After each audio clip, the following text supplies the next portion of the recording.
and welcome. I can tell this is a well-trained audience. You all started getting quiet as soon as Andy came up to fix the microphone, so thank you. I'm Carol Newcomb-Ludo. I'm chair of CMC's Board of Trustees. I want to welcome you all here today. Today, CMC's forum, The Future of Work, AI, Robots, and Automation, is sponsored by Accenture, Reaganomics, Steiner Public Relations, and Columbus 2020. This is really an important topic, I think, for all of us, and I'm wondering if I can be replaced at this podium, probably. Each of our sponsors are represented here by many friends and associates, so please help me thank them and welcome Joe Chanel, Health and Public Services Lead and Office Managing Director for Accenture Columbus, to introduce our speakers.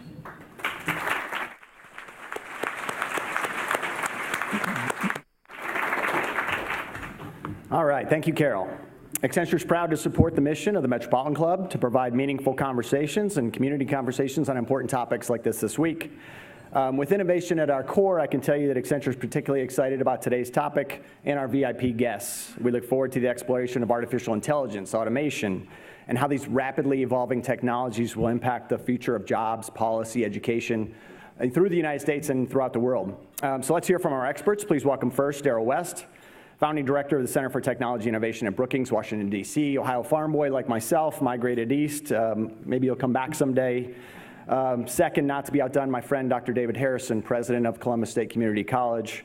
Columbus State is one of the largest and most comprehensive colleges in Ohio. I'm on the foundational board, believe strongly in their mission to affordable access to higher education, and think very highly of Dr. Harrison. Third, but also tied for first, Lisa Patt-McDaniel. Lisa's the president of CEO of Workforce Development Board, really important in how they engage people to find meaningful jobs and reach their potential. They partner with organizations and corporations in the community to help people find jobs, and they really perform an important role in our community.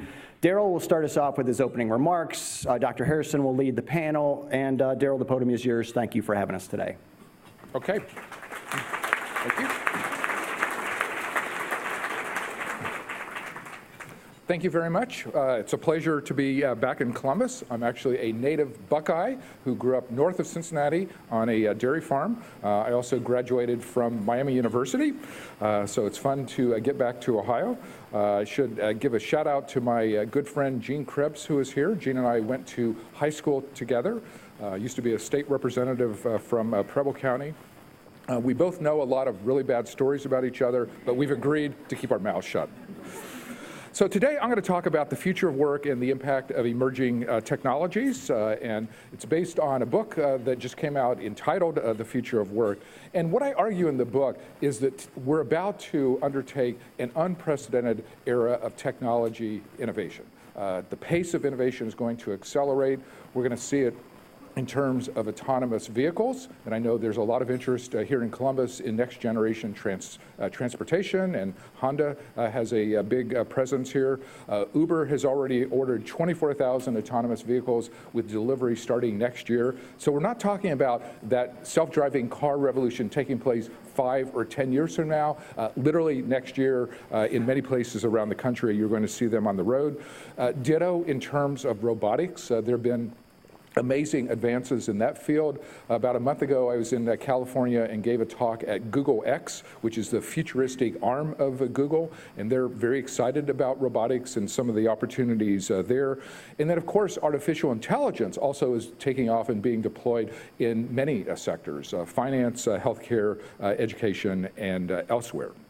But what people are worried about is just what are all these emerging technologies going to mean in terms of society, the economy, commerce, and general communications. People are worried, as Jane noted, like, am I going to get replaced?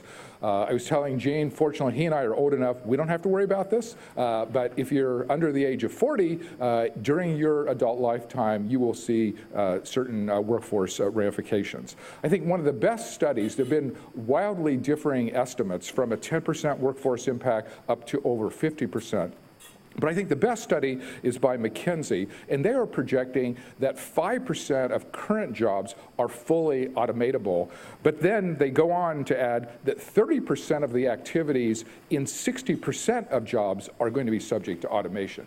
And this really helps us understand why there is such a wide disparity in the predictions, because the question is, at what point do employers start to replace people? You know, if there can be automation for 30% of what you're doing, you're probably safe. But then once that percentage starts to rise up to 50, 60, or 70%, then the risk of automation does start to kick in.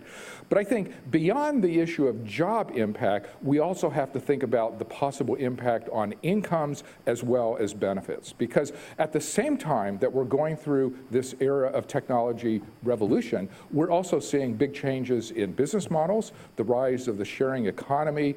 Lots of employers are shifting to temporary workers, short-term employees, contract employees, independent contractors, and so on, which basically means jobs with lower incomes and sometimes without healthcare benefits attached to them. And so these are the types of issues that we as a society really need to be thinking about now. We're fortunate that our national unemployment rate is 3.8%, so the employment issue is not apparent now, but we basically have 10 to 20 years to kind of get our act together in terms of how we are going to move forward and deal with the possible ramifications. In terms of the types of jobs that are most subject to automation, certainly many entry-level jobs. For example, we're seeing a lot of mobile and digital applications in the retail sector. So right now there are 8 million sales clerks in the United States. Those jobs are very much at risk. Truck driving is going to be an occupation at risk. There are 2.5 million truck drivers in America. As autonomous vehicles come in. There are 1.5 million taxi drivers and ride-sharing service drivers. And again, autonomous vehicles are going to affect those types of jobs as well. But it's not just going to be entry-level jobs. There are going to be white-collar jobs and professional jobs that also are becoming subject to these emerging technologies. I know healthcare is a big and growing sector in the greater Columbus area. Healthcare is seeing a lot of technology starting to come into that space in terms of clinical decision support for doctors to help keep them up to date on the latest studies that are coming out. Radiologists, we're discovering there are AI solutions that if you feed them enough CAT scans and X-rays and tell them this is a normal reading and this is an abnormal reading, that the AI system can learn to distinguish. And basically, some of these AI systems are showing accuracy rates of up to about 90%. So humans are still better at reading the CAT scans, but we're not that much better. And those AI systems are getting better and better. Now, of course, we know that emerging technologies also is going to create jobs, so we shouldn't just focus on possible job losses. There's certainly going to be many new opportunities. Anything involving data will be golden. E-commerce is really going to take off. Right now, e-commerce represents about 10% of the retail sales, but within a decade, that number is going to rise to about 30%. My nephew actually runs Bren's Pizza, a local pizza place here, and I visited with him this morning. He told me already 40% of his orders are coming in through either his online platform or a mobile application. So the whole e-commerce area certainly is going to create a lot of jobs. In medicine, biomedicine, drug discovery, and clinical testing, we will see many different applications. But the risk is, during this transition period, people may not have the skills that are going to be required for the new jobs that are being created. And so Dave will be happy to hear this. Community colleges are going to be at the front lines of worker retraining. This could end up being the golden age of community colleges because we're really going to need them for this retraining function. But I think that we're kind of at a stage now very similar to where America was 100 years ago when the country was moving from an agrarian to an industrial economy. And it was a long and somewhat chaotic and torturous time period. It took almost 30 years to kind of work through that transition. But we did a lot of economic and political reforms at that time. We developed Social Security, unemployment compensation, added an income tax requirement to the Constitution in order to pay for new programs. We expanded the electorate. Women got the right to vote. We moved to direct election of senators. Previously, they were appointed by state legislatures. So there were a variety of both economic and political reforms that basically helped workers navigate that transition to the industrial economy and enabled our governance system, which in 1900 was pretty sad and pathetic, to operate on a better basis and actually start to resolve problems. So today when people ask me, am I an optimist or a pessimist in terms of emerging technologies going forward, I tell them, I can do optimism or I can do pessimism. You tell me what you want and I'll do it for you. But the real answer is actually the crucial variable that I see in terms of whether 30 years from now we end up in utopia or dystopia is really governance. Is our political system up to the task of addressing problems, solving problems, and coming up with creative new ideas? I know in the discussion phase, we're going to kind of talk about things that we can do moving forward to help workers in this transition to the digital economy. So if we can get our act together and actually get serious about talking about possible remedies, I actually am very optimistic that by 2050, our country will be in a very strong position. People will be in a better position. They'll probably be able to work fewer hours and have more time to pursue hobbies, interests, music, culture, sports, whatever your particular avocation is. But if we don't start to have these conversations now, and if we don't get the policy solutions right, we actually could end up in a dystopia that is worse for many more people. So with that, I will turn the conversation over to Dave, and he will lead us through the rest of this. Thank you.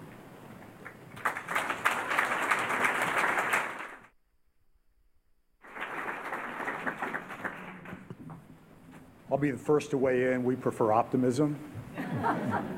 And on that note, it's great to see this room full.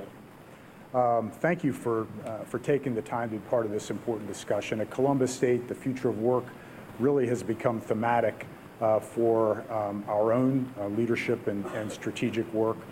We've got a lot of Columbus State folks here today. I'm not going to ask them to raise their hand because you will be intimidated. But whatever organization you're from, we have you outnumbered. And we've also got some great employer partnerships. And I think we'll have an opportunity to talk a little bit about it. But AEP, Honda, Nationwide, Joe and his team at Accenture.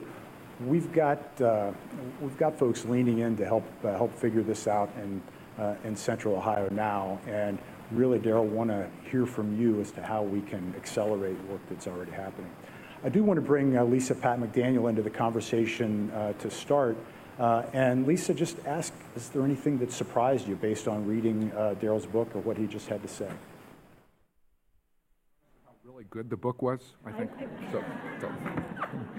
You should all know that we're both Miami grads together, so we already have lots of connections. But no, I think what surprises me more than anything is you said you could be a pessimist or an optimist. I like to think of myself as an optimistic pessimist. But the board, when you, I think what is surprising just in thinking about all of this, many of you may have seen Business First. A company just got an infusion of additional capital, a second round of capital. I think the company's name is Olive. And what they're going to be doing is they've invented AI systems that will do all of the paperwork in healthcare so that caregivers, doctors, nurses, etc., can spend more of their time focused on patients. And when you think about, I know when I go into a doctor's office and I see all of the paperwork I'm handed to fill out, I was particularly happy about that. But when I read your book and then I see that right in front of me this morning, I thought, my goodness, we don't have time to plan at all. We're here and we need to move as things are happening right this very minute as we sit here. The board, the Workforce Development Board, and I have 2 tables, Dave. Do you have 2 tables? Some of our board members are. Darn. We have 3 and we're on your board, so. That's right. So I have board members here with me, and the board will agree that we see ourselves not only as helping job seekers. We operate the job center, and anybody can come to that job center. And I know many of you were here the last time I sat here and heard me talk about that. But also as a strategy body to start, not to start, but to continue to think about how do we move forward in this new era that we're coming on. And we will be actually, interestingly enough, we will be taking on a research project to take a look at what kind of disruption can we expect here in Central Ohio. And while we're already, like the duck, calm on the surface, paddling like heck underneath, trying to figure out how we get those in our community into getting caught up with this current skills, let alone making sure they have the right skills moving forward, because I believe you predicted that the kinds of jobs people will be able to have, the jobs that are not replaced by AI, will require so much higher knowledge and skill levels. And we're still dealing with people who don't even have the basic skill levels we all have, many of us do in this room. So the board's vision is to be working very hard to get those people skilled, but looking ahead and saying, okay, this is where we're going, and how do we get those people skilled up? And if that's not what's going to happen, if some of those people are going to be left behind, what do we need to do to help those people survive, frankly? So. I do want to come back to that point, because I think that's something that a lot of us are concerned about. Darrell, I want to come back to you. You touched on your remarks. In your book, you go into some depth about the jobs that are going to go away. Like you say, that may not matter to me and you, but we've got a lot of young people in the room and a lot of people who influence young people. What advice would you have for folks who are just starting their career? What do they need to be thinking about? Well, the funny thing is, when I look at my adult life, I've been very fortunate that I've had 2 employers. So I taught for a number of years at Brown University, and then 10 years ago I moved to the Brookings Institution. When I talk to young people, I tell them, you're not going to have that kind of experience. There's going to be more job churn. There's going to be more people moving from job to job just because every sector is going to get disrupted. Some sectors like finance and retail are going to get disrupted very quickly. Other sectors, education and healthcare, are going to take a little longer. But eventually, over a 10, 20, and 30-year time horizon, every sector is going to be disrupted. So what we're going to need in a situation where people might have 6, 7, 8, or 9 different employers during the course of their lifetime, and where they might be shifting not just across companies, but even across sectors, we're going to need to invest in lifetime learning. Like the old model where we basically invest in people's education up through about age 25, and then after that you're on your own, we need, I tell young people, they're going to have to constantly upgrade their job skills because their jobs are going to change. I can see it even in my own life, like my job has changed even in the last 10 years. So I think that's where places like community colleges will be very important, because people are going to need to get skills in a lot of different ways from community colleges, online education, certificate programs. Like, they're going to be a whole variety, and every part of society is going to have to step up. How are we going to pay for that? In the book, I call for the creation of citizen learning accounts, kind of like an IRA for education, that people can contribute on a tax-advantaged basis to this account. Perhaps their employers can match the account. And then when they need to do that job skill upgrading, they have the financial means to pay for it. Lisa, you touched on the folks that aren't ready for the current economy as the vision that Darrell lays out comes to reality. What do we need to be doing to help them make sure that they come along? Well, I believe, first of all, the whole community, we all have to be concerned about this. And we have to be concerned about it because from business and industry to our nonprofit sector to government, if people aren't able to make a living, then guess what? They don't have extra money to pay for anything else. and our economy, which currently is based on consumerism, we can't continue to operate if people aren't able to buy things, right? And so if for no other reason, you should be concerned if you're in the private sector, especially about that. So we need to be making sure right now that our K through 12, and actually I would argue minute you're born through 12, needs to be really incorporating technology. The last time I sat up here, I said I truly believe kids should be learning how to code, and they should be understanding how technology works. Whether they're going to grow up and work in technology doesn't matter. It's a key skill. It's a key understanding, just like reading and math, our history. And we need to be pushing for that. If we were starting to do that now, by the time kids are coming up through 12th grade, or however the education system may be organized as we move into the future, because I'm not sure it will be looking the same. I think we need to, I know at the board, we are very concerned with trying to find those people who are currently working 70 hours, because we know they understand what it means to work, and we know they have those basic skills. Trying to figure out how do we get to them and get them to upgrade skills now, and certainly that includes the community college, stackable credentialing where people can get credentials in a relatively short amount of time, access jobs and get additional credentialing. We need to think outside the box as to how we deliver training. Some of that may be and can be online based on the internet. There's lots of places people can go if they don't have access to that in their own home, including our partnership with the library. We have a partnership right now with the Metropolitan Library. And we need to be, everybody needs to understand that you have agency. You're responsible for your own learning. You have to be constantly learning. And by constantly learning and expanding your skills, the fact that you're in one job or career path today and next year you actually move to a different one isn't as daunting because you've learned how to learn. And, but to answer your base question, we have to figure out how to get to those people who are already working 70 hours. They just don't have the skills that this new economy is going to take. And we're going to have to think outside the box, whether that means delivering training while people are on the job, figuring out how we subsidize people so they can go to get training. The idea of accounts that help to pay for that learning now is something we've actually looked at, and a group of us actually put at the Alliance for America's Future as one of the potential ideas that could get funded, that kind of an idea. So I think those are the things that we need to be doing. Adam said I was allowed to participate, so I'm gonna.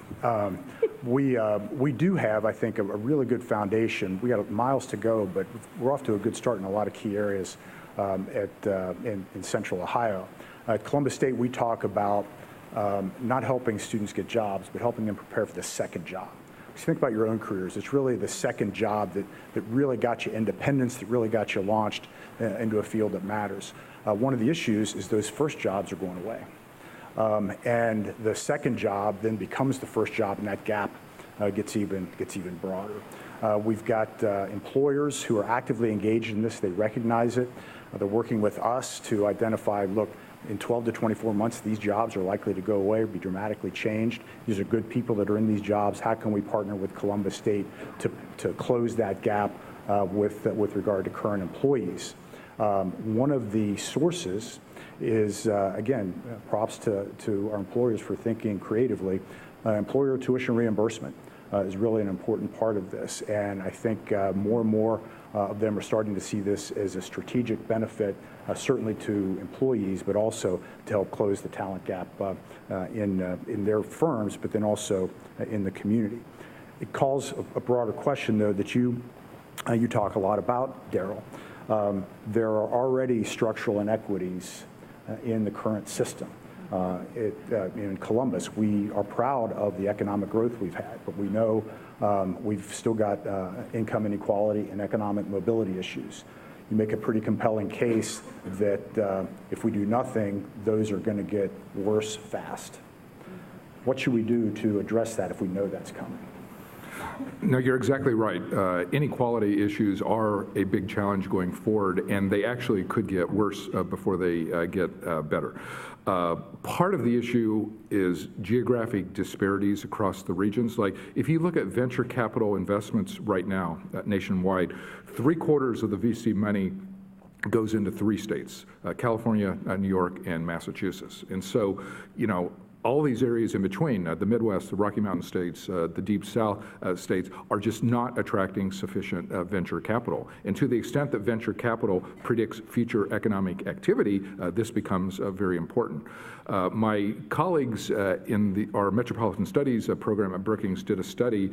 They found that right now, only 15% of American counties generate 64% of GDP. Basically, what they're arguing is most of our country's GDP comes on the East Coast and the West Coast, and then a few dynamic metro areas in between. And with those VC numbers, that disparity could grow even wider. So what a place like Columbus has to worry about is to make sure that it's investing in infrastructure, and not just physical infrastructure, but digital infrastructure, because as I mentioned, like in a decade, e-commerce is going to be 30% of all retail sales. So everything is going online, everything is going mobile. It's just a question of how long it takes to get there. So we need to invest in the digital part of infrastructure. We need to make sure there's a better balance geographically in terms of economic development, venture capital investments, and so on. In most communities, it's kind of the eds and the meds that are driving a lot of economic development, meaning the medical establishments, the hospitals, and the educational institutions. So kind of investing in biomedicine and doing things like that. I think Central Ohio has a lot of advantages. You have great universities, a trained workforce. It's relatively inexpensive compared to the East Coast and the West Coast. There are tech companies that are basically no longer telling their employees, we want you to come to San Francisco or Seattle or Boston. It's like, we want you to go to Columbus, Indianapolis, Denver, or Austin, just because they need to diversify their workforce, and they need kind of real estate costs that are cheaper than what we find. So I think Central Ohio is well positioned, but it needs to make sure the infrastructure investments take off and that the venture capital investments are equitably distributed. You all having these conversations at your board? I think you are, Lisa. Are you hearing the same thing from employers? Or they're trying to hire new people, but at the same time they've got a current workforce that they've got to upskill? Yeah, that's absolutely true. And I mean, what we're hearing a lot right now, of course, is that there are a lot of jobs that are going unfilled here in the community. On the other hand, when you look at some of the jobs that are very difficult to hire for and going unfilled, are some of the jobs that I think will be the first ones to start to disappear as things become more and more taken over by technology. But in some ways, that's a great thing, because I'm not sure many of those jobs provide the kind of deep satisfaction for a person long term. So in some ways, the good news is that those jobs will go away. But we, right now, in the immediate, right this minute, there are a lot of jobs that are going unfilled, and a lot of employers are having a very difficult time attracting people into those jobs, number one. And although they may be willing to take people and then train them, even being able to find people to do that. So they're not finding people with the right skills, and even when they're willing to do the training, they're not finding people who are willing to take those jobs, and then they train them. We see in several parts of the economy here in different sectors where you have incumbent workers who need to be upskilled in order to maintain the jobs that they have, and in order for those companies to continue to prosper. And so there's actually not a lot of outside dollars for that. There are some outside dollars, but not enough. And so companies really need to be investing in that kind of training now for themselves. And I know that those efforts are going on at Nationwide, which is, I think, actually brilliant to be doing, is to understand that you have to invest in your own workforce and skill them up. And I know that you're involved in that as well at the community college. So we are definitely hearing those things. And you know, we're helping people to understand what could be some possible solutions in the near term. Darrell, in your book and in your remarks, you touched on the fact that this isn't the first time in our history that we've had some form of economic disruption, the Industrial Revolution, World War II. Can we learn from that history, or is this so different that we're starting from scratch? What do you recommend in that regard? I think we can learn from history. What I learned when I think about earlier periods of technological change, the key thing I think in this era is to think big, because I don't think we're in a situation where small-scale incremental solutions are going to get us where we go. Like if we're aiming for utopia and trying to avoid dystopia, we're going to need large-scale changes in our social contract. We have to reimagine the social contract. We need to think about kind of separating benefits, healthcare and retirement benefits, from jobs, which is more of a European model than a typically American model. In America, our jobs basically provide the healthcare benefits. But in an era of job churn, that may not be the right way to go. So we may need to kind of think about new models there. I'm reminded that Charles Darwin had this famous quote about evolution where he talked about survival goes not to the strongest or the most intelligent, but to the most adaptable. And I think the ingredient that we really need today is agility and adaptability. Like, those are the types of skills.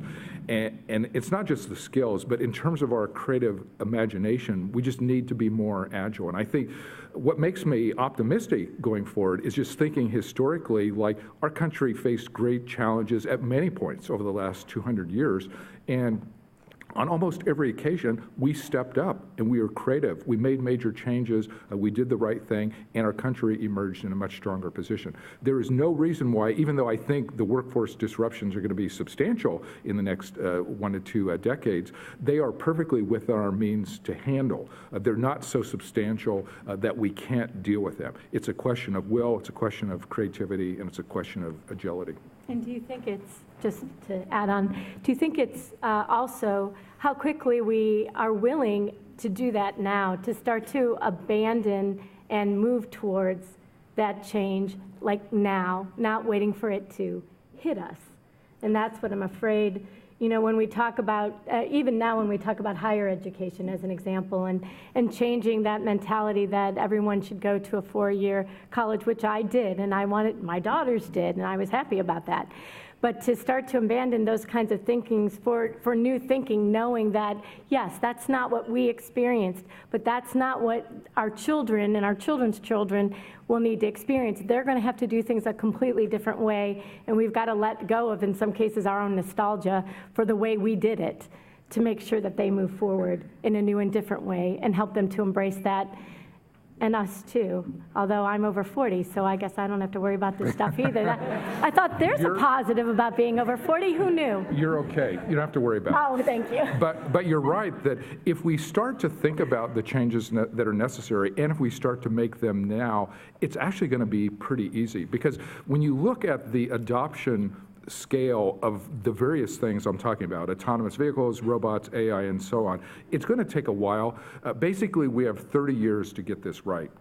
If we make changes now, we can actually do it in a way that's not so disruptive, and it'll put us in a good position. What I worry the most about is we're actually not having the conversation about how to reimagine the social contract, how to kind of rethink the nature of the workforce, rethink the nature of education.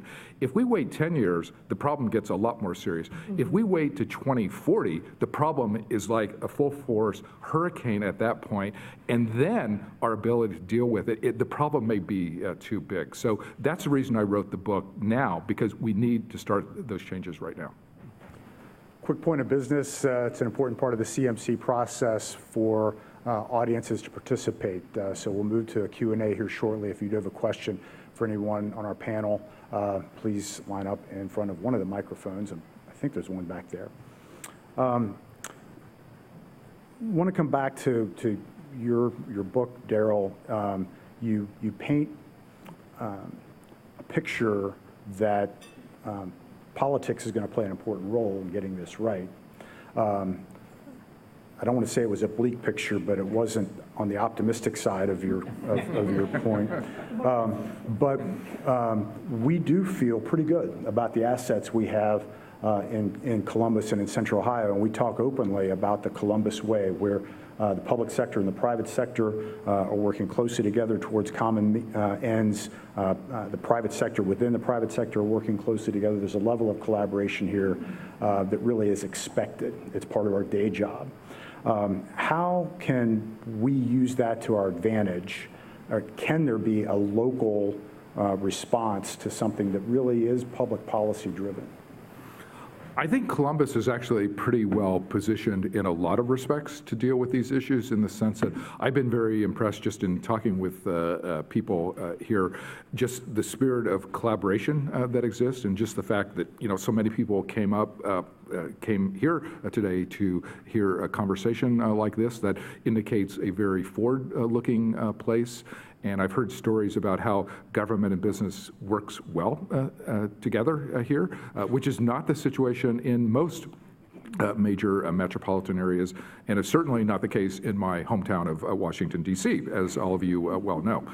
So I think there are governance challenges. Localities are pretty well positioned if they have their governance act together. There are lots of things that local communities can do just to encourage collaboration, make sure that the universities and the community colleges are kind of setting up their curriculum in a way that students will have the skills that employers need. You know, the biggest complaint I hear from the business community on workforce development is the programs aren't producing people with the skills that we actually need. And so people go through these programs and end up not getting jobs, which is frustrating for everyone. So as long as the lines of communication are open, which seems to be the case here in Columbus, I think you know, there are many benefits of that type of place. Is there a best case scenario? Is there an opportunity for us to look back 10 or 20 years from now and say AI and robotics have closed the income gap, have improved economic mobility, have improved people's standard of living across the board? I think it's going to be hard to make that argument unless we have additional policy responses to technology innovation. One of the things I do in the book is just look at the stock market valuations of leading technology companies versus the size of their workforces. So for example, Facebook is about a $500 billion company right now in terms of its stock market valuation. They have 25,000 employees. Meaning, and that's the whole point of an internet platform, that you can basically scale up fast and have billions of customers, but you don't need that many workers. You look at all of the major technology companies, Apple, Microsoft, Google, and so on, there are very few of them that have more than 100,000 employees. Apple is on the verge of becoming a $1 trillion company in terms of its valuation. I think they have like 125,000 employees. So this is not like the General Motors and the AT&Ts of 30 and 40 years ago, where they had 500,000 people working for them and 600,000. And so this is the inequality risk that technology concentrates wealth without necessarily producing a large number of jobs. So that's kind of the challenge we have to think about. It is CMC's tradition to take audience questions. Please state your name and ask your question. In fairness to all, we'd like to get to as many questions as possible. Please avoid editorial comments. Questions should end with a question mark. And let's get started. First question, please. Thank you very much, everyone. My name is Rick Neal. I'm a candidate for Congress here, and so I'm very much looking forward to helping you with your governance issues starting in January.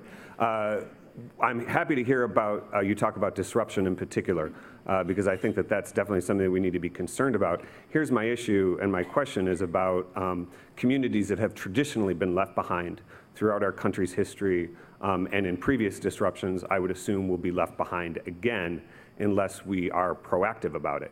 And so that might mean prioritizing rural communities and communities of color in the kind of work that you're talking about. At the same time, we are in a political environment now where some of our political leaders seem all too happy to scapegoat certain communities for political gain. And so my question is, how do those two things intersect, given what the rhetoric is, from some of our political leaders, like the president, scapegoating people for political gain, with these communities that are going to be left behind by this economic disruption? How do we deal with those two issues coming together? I mean, in a lot of respects, I'm a big believer in technology, and I personally love a lot of technology, and I love the latest gadgets, but we do have to make sure that everybody shares in the benefits of the technology revolution. So right now, I think the last number I saw was about 82% of Americans have home access to broadband, but that means 18% do not, and they are disproportionately concentrated in rural communities, among senior citizens, and in communities of color. So, we need to close that gap. Part of that is just greater investment. My sister, until quite recently, was still running dial-up at home, which was a personal embarrassment to me, as somebody who studies technology. Jean, don't tell her I announced that to the crowd. But it's like in rural communities, when I used to go home and visit my mother, it's like I could not get a signal at her house. If I went 10 miles north or 10 miles south of there, I got a signal. So there certainly is a big need for rural broadband, and we need to kind of make sure that everybody is able to gain the benefits that we want. Next question. Hi, everyone. I'm Corinne Warapa. I'm a parent first. I'm a healthcare provider, and I'm also a public policy consultant. I have a quick question. Do you have any knowledge of either local or national efforts to really harness the brain power of anyone under the age of 21 in helping to solve some of these issues and kind of, do some of the harnessing of those great ideas that most young people usually have, especially during times of disruptive forces? Just curious. Yes. So we, at the board, in partnership with the County Job and Family Service Agency, we jointly run a program referred to as AMP.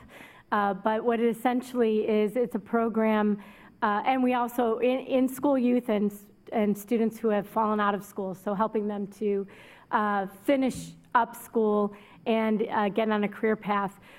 We are working with them. Actually, we had a fantastic program this summer with the PAST Foundation, where we brought a group of kids over to the PAST Foundation to learn about all different ways of creating media, robotics, looking at problem solving in a variety of different ways to help basically get them to understand and use their creative mind to look at problems from new and different ways. And I think by us continuing to do that and ask them, what do you want to see for your future? What do you think is going to happen? To help them to understand that they have agency, they have the ability to affect that kind of change. And I've seen it in other programs across the region, but that's what I know at the board, what we're doing specifically. I don't know if you have seen anything. No? But they're the ones who will face the bulk of this, right? And they are the ones who can creatively solve those problems, and we should listen to them now. Are those problems happening at the levels in communities that are disenfranchised as well, or is it more for the primary participants are communities who are disenfranchised? Thank you. You're welcome. Hello, I'm Tony Guglielmato. Thanks for your involvement today. My question involves the fact that AI is advancing, it seems like, at light speed, and someone up there mentioned that our adoption of it is going to require agility and adaptability. That does not describe our state and federal government. What risk do we face if our government officials can't see that this is going to change our country? Well, the risk is if our government officials don't step up to the plate in ways that I think all of us would like them to do, we're going to end up in dystopia in 30 years. Like, that's the risk. The pessimistic interpretation is basically we just keep going the way we are. There's workforce disruption. There are people who get left behind. They're upset. There's an increase in substance abuse. There's more violence. There's more domestic violence in families. It's like the situation deteriorates rapidly. But it doesn't have to be that way. There are affirmative steps that we can take, and again, history is a good guide. We know in terms of what we have done that has positioned America for strength in the future. It's infrastructure investment, it's education investment, it's worker retraining, and it's reimagining the social contract. That's what we've done in the past, and it worked well. If you look at other countries in terms of how they're doing it, that's what they're doing. I go to a lot of international conferences. I was in Norway last year. Their government is on this issue. They see that it's happening. They're worried about what it's going to mean for Norway. They're thinking now, how do we need to change local programs? How do we need to change government policy? They're setting up pilot projects. They're experimenting with different means of delivery. They're looking at liberal ideas and moderate ideas and conservative ideas with evidence testing along the way and trying to determine, okay, what works in this particular time period. That's what we need to do right now. And can I just add, we are our government. Our government is not something separate from us, people. We are our government, and we've got to remember that. And when they're not responding to these, when people we've sent to government to operate are not responding to these very real issues, we are our government, so we are the ones who need to do something about it. So I just want to point that out. So my name is Bill Wayhoff, and I'm with Steptoe & Johnson PLC. So one of the magic words that was just mentioned is infrastructure. And we can have all of the AI and the virtual jobs, but there's a big shortage of craft folks, carpenters and plumbers and pipe fitters to build the infrastructure. What do we have in Columbus that will help us overcome those shortages in the central Ohio area? Because all these companies that focus on virtualization need bricks and mortar to house their people because they like to see each other, and collaborate, so. Okay. So right now, the county has a program called Building Futures, and Building Futures is essentially a pre-apprenticeship program where we are basically bringing in people from disenfranchised communities and communities that have been traditionally underrepresented in the trades into a pre-apprenticeship program. So in that program, we help them to make sure that they have the skills necessary, math and reading. We introduce them, and I shouldn't say we, actually, it's the Trade Council, all of the trades together, and Impact, which is primarily working on this program. And they take the people, they introduce them to all the different trades. By the end of the program, people have chosen a trade they want to go into, and they're prepped specifically for that trade. So at the end of the program, they can go directly into that apprenticeship. We just did our first cohort. We ended up graduating 22 people, and we are currently moving towards a second cohort for that. But again, part of that issue is, which could be a whole nother CMC panel, is parents not encouraging their children to understand that that's a career pathway, one that will get you into middle-class wages in the current economy rather quickly. But that is something that we're trying to do. Hi, my name is Burl Pickle Antonio, and I serve as school board president in Gahanna. And I'm going to ask you about the agility and adaptability comments also. That makes a lot of sense to me, especially given that we don't really know what the jobs for our young students are going to look like in the future. But we hear a lot the message of, I guess, workforce training, specific jobs training. And I guess I would be curious to hear your thoughts related to pre-K through 12 education. What is it that you think that we should be doing? Should we be doing something differently to make sure that our kids are best prepared for whatever these jobs are in the future? I mean, I think we do need to rethink pre-K to 12 pretty systematically, in the sense that there are a lot of people coming out that are not prepared for the jobs that we already know are coming in the 21st century, let alone, as you point out, the jobs that we don't know, but are going to be coming out soon. So what I tell young people is, I think there's still a place for a liberal arts education. It's good to have a broad background. I certainly benefited from that. But you need concrete job skills attached to that. And the concrete job skill can be anything. It could be computer skills, data skills, being a good plumber, being an electrician, being, whatever.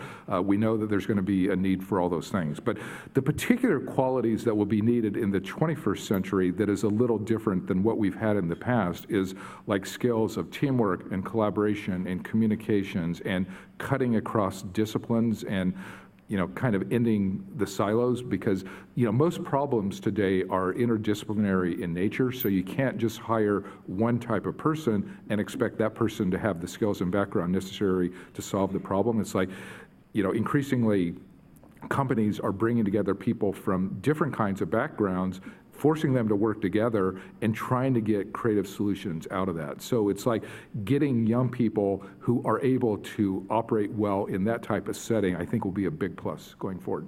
I think it's also got to be a focus on making sure young people of all ages understand that education isn't an event, that education is something that is going to continue throughout not just your career, but your lifetime. And we've talked about lifelong learning most of my career. I think it's really becoming more operational in all of our organizations, government, the private sector, and certainly in community colleges. Last question, sir. I'm Mike Moses. My question is for Mr. West. Are there any trends or schools of thought that the AI or robotics might actually create a new sector of jobs, another new type of job? And more specifically, are there any employers that you're aware of or companies that have just decided that they're not going to lay off somebody because they're no longer necessary because of AI or robotics, and they're going to take that institutional knowledge or business expertise and try to use it to create another job or give them some other job in the company? Okay, that's a great closing question. I think in the short run, AI and robotics are more likely to be used to augment human performance as opposed to replace humans, in the sense that there are ways in which AI systems and robotic systems will allow us to perform at a higher level, because they can either automate the easy stuff, and that frees us for the more complicated and creative parts, or they have access to processing information that can then help us make better decisions. So I think in the short run, I'm less worried about that. I think when you start talking about 10 and 20 years down the road, that may no longer be the case, because the AI systems are going to get better. At that point, they will be replacing people and not just augmenting human performance, and that will become a much bigger challenge at that point. Please join me in thanking this great panel.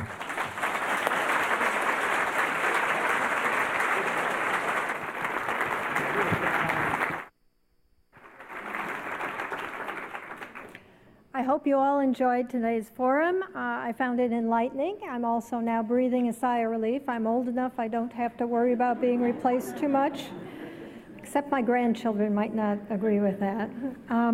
We encourage you to continue the conversation with coffee and cookies in the back. Guests, again, reminder, you can join right at our umbrella table in the back. Feel free to do that. I'd also like to thank our sponsors, including the Hilton Downtown for providing accommodations for our speaker, Accenture, Reaganomics, Steiner Public Relations, Columbus 2020, and Improving, and of course our speakers. Thank you again.